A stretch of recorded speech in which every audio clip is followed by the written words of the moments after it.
आशीर्वाद यहाँ पर धरती के भगवान से। कुछ दिन आकर यहाँ रहो परिवार सहित आराम से। नवरात्रि के पश्चात दशहरा का दिन है। हमारे यहाँ 3.5 मुहूर्तों में दशहरा का मुहूर्त एक शुभ मुहूर्त माना जाता है। इस शुभ मुहूर्त में कोई भी कार्य शुरू करने से अपने लिए उसमें पूर्ण सफलता मिलती है। चाहे वास्तु प्रवेश हो, गृह शांति हो, नई दुकान की ओपनिंग हो, कोई नया काम हो या किसी की दीक्षा हो, तो यह अति उत्तम मुहूर्त माना जाता है। आज हमारे परम प्रभावक सुशिष्य मुनि श्री पावन कीर्ति जी महाराज, आज आपका दीक्षा दिवस है।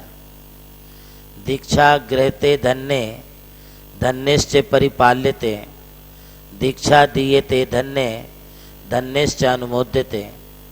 जो दीक्षा को ग्रहण करते हैं वे बहुत ही पुण्यवान होते हैं, और जो दीक्षा के लिए पारण करते हैं, दीक्षा के व्रतों को अच्छी तरह से साधते हैं, वे भी महापुण्यवान होते हैं।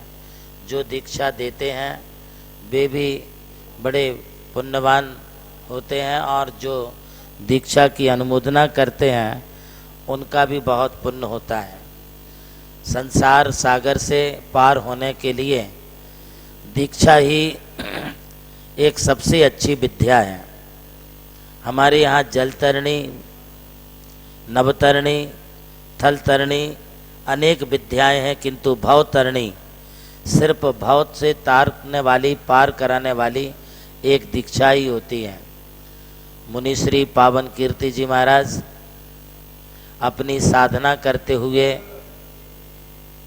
विहार करते हुए कट्टरता से आर्ष परंपरा का पालन करते हैं और आर्ष परंपरा का ही उपदेश देते हैं। सच्ची राह आगम के माध्यम से क्या होती है वह दिखाते हैं।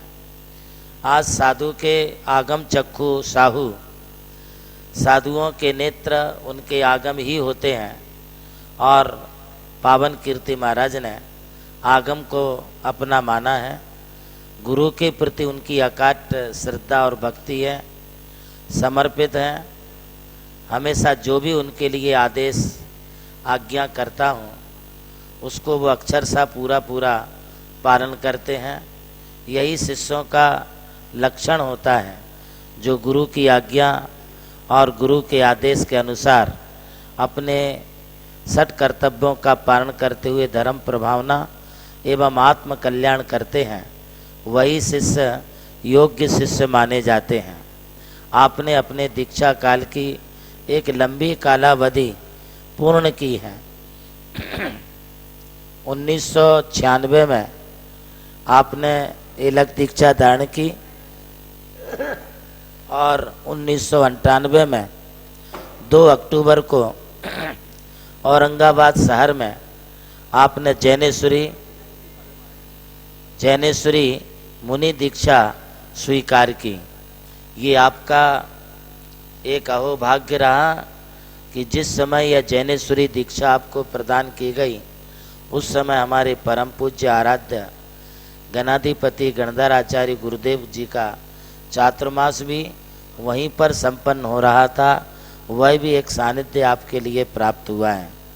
इस अवसर पर मैं अधिक न बोलते हुए आपका रत्नत्रय और आपका स्वास्थ्य अच्छा रहे, निरंतर बोधि समाधि परिणाम शुद्धि स्वात्मोपलब्धि शिव सौख्य सिद्धि की मंगल भावना आपके जीवन में वृद्धिगत हो।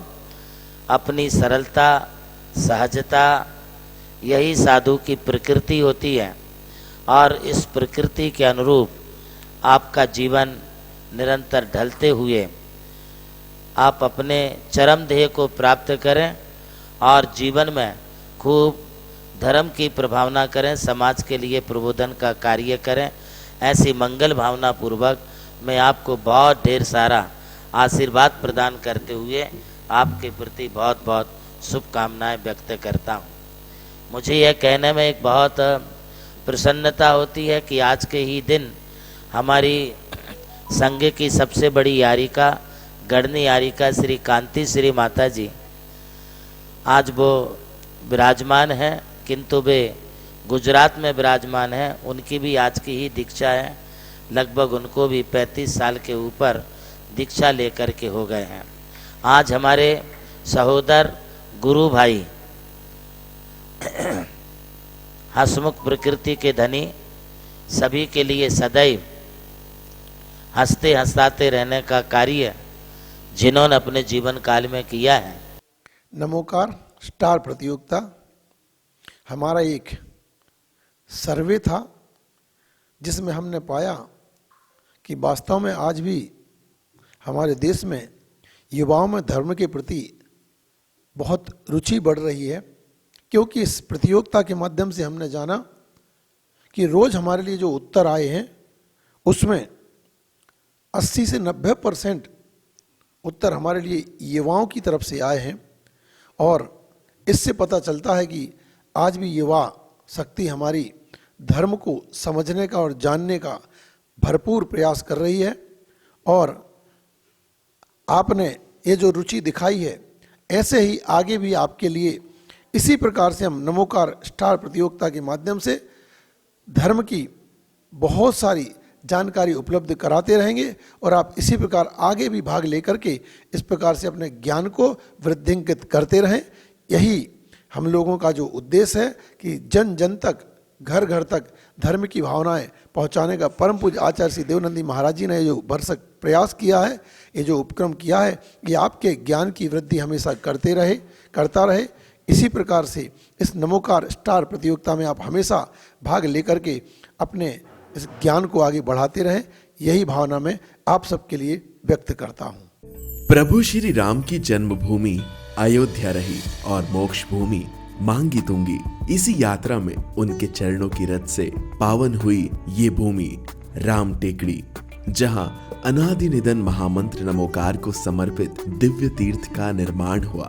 नमोकार तीर्थ जो स्थित है नासिक जिले की चांदवड़ तहसील के ग्राम मालसाने में, परम पूज्य गणाधिपति गणधराचार्य श्री कुंतु सागर जी महाराज के उत्तराधिकारी शिष्य परम पूज्य सारस्वताचार्य देवनंदी जी महाराज ने कई तीर्थों के जीर्णोद्धार के पश्चात एक ऐसे तीर्थ की परिकल्पना की कि जहां के दर्शन मात्र से ही जैन धर्म का ज्ञान हो सके, जिसके विशाल प्रांगण में प्रवेश करते ही दर्शन होते हैं विश्व के सबसे ऊंचे समोशरण के 108 फीट ऊंचा यह समोशरण बोलता हुआ समोशरण होगा, जो आधुनिक टेक्नोलॉजी पर आधारित होगा। इसकी परिक्रमा आप मिनी ट्रेन और नौका विहार के माध्यम से भी कर सकेंगे। समोशरण में भूतल पर कलिकुंड पार्श्वनाथ भगवान और पद्मावती माता के 24 स्वरूप विराजमान है। प्रथम तल पर चंद्रप्रभु भगवान की 32 फीट ऊंची अति मनोहर पद्मासन प्रतिमा विराजमान है। विश्व के सबसे ऊंचे पंच परमेष्टि के 51 और 31 फीट की प्रतिमाएं भी यहाँ पर स्थित हैं। साथ ही जैनागम के महान गुरुओं को समर्पित अति सुंदर गुरु मंदिर है।